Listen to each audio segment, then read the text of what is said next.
Tracks in the Silence, A Polar Bear's Prayer by Kateb Nuri Alim Shunna.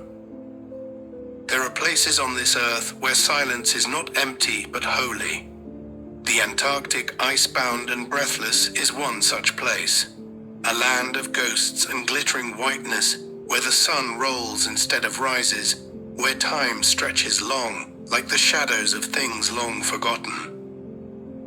Here, amid the endless page of snow, a polar bear moves with the grace of an elder who has seen storms bend mountains. She is not large because of pride, she is large because the weight of survival demands it. Her white fur, thick as woven clouds, hides a scar down her right side, a memory of a past winter, a price she paid to see another dawn. And today she hunts, but not alone. Behind her waddles a cub, curious, awkward, new. The child is barely big enough to cast a shadow, and yet in the stillness of this frigid cathedral, that tiny form is her everything. His existence makes her hunger holy, makes her pain purposeful, makes her life a sermon without words. The cold is alive out here. It breathes against you, tests you, gnaws at the corners of your resolve. But she presses forward. With every paw print she leaves behind, she writes a hymn into the snow. Keep walking, keep believing. The ice will hold. The spirit walks with you. Her belly growls. Her body aches. But her soul burns bright with a fire that no frost can extinguish. The cub doesn't yet know the stakes. He leaps at snowflakes like they are miracles and rolls in drifts like a child at play.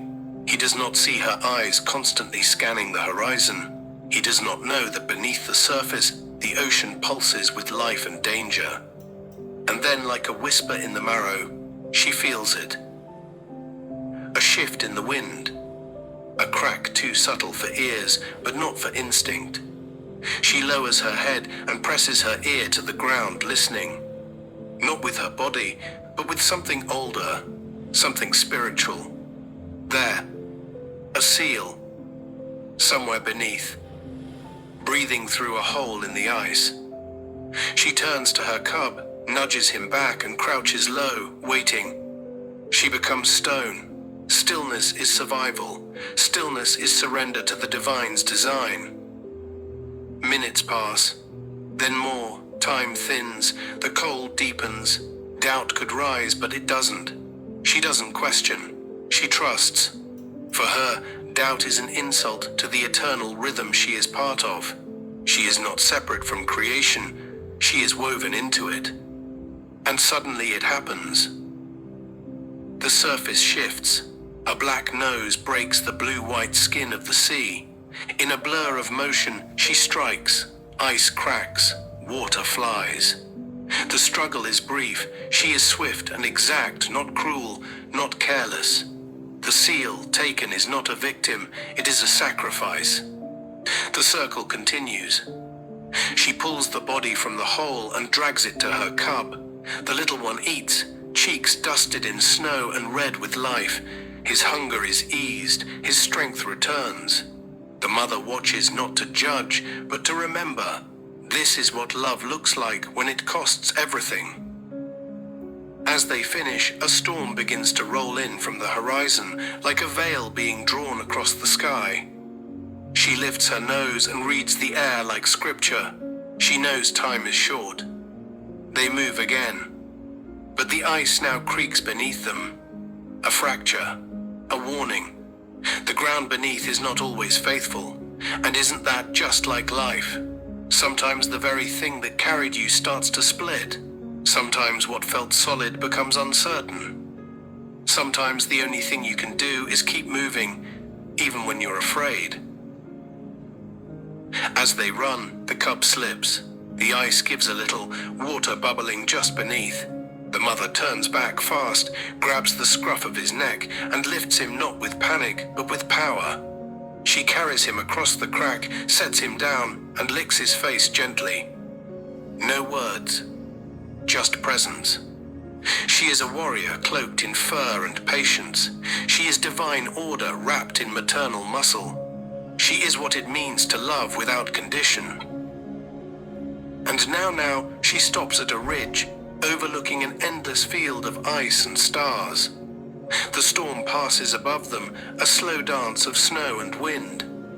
The cub lies curled against her, warm, fed, safe, and as she lays her head down, you realize she didn't just feed her cub. She fed the soul of this land. She fed the truth that even in the coldest places, warmth is possible. Even in the most barren seasons, life finds a way. Even in silence, God speaks. And what of us? We walk through life not unlike the polar bear on the ice. We carry our burdens, our babies, our broken dreams. We walk across fragile things, marriages cracking beneath us, faith stretched thin, health like melting snow. We are hungry not just for food, but for answers, for connection, for hope. We chase meaning the way the polar bear sniffs the air for signs of life beneath.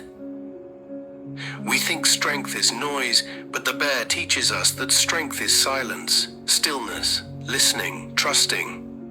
How many of us have paused long enough to feel the crack in the ice beneath our lives?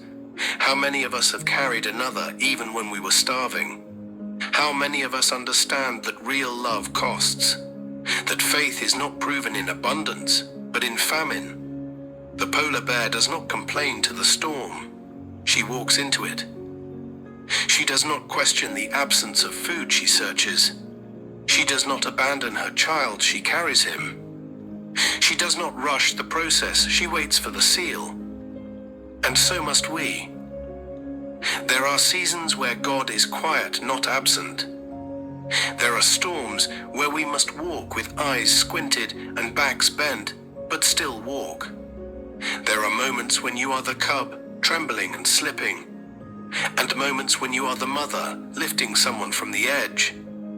The divine is not far from us in these moments. The Creator is in the pause, in the breath, in the instinct to keep going when everything says give up. You are not forsaken. You are being trained in trust. Let the polar bear be your teacher. Let her journey speak to your soul when words fail. And remember, in the icy wilderness of your hardest seasons, you are not alone. There is a way beneath the ice. There is nourishment beneath the silence. There is a spirit guiding you with paw prints made before the foundation of the world. The wind will howl, the storms will come, but you will endure. Because like her, you were born to walk in the cold, led by the warmth of the Creator's breath. And your tracks in the silence, they're not just footprints. They're proof that faith walked here,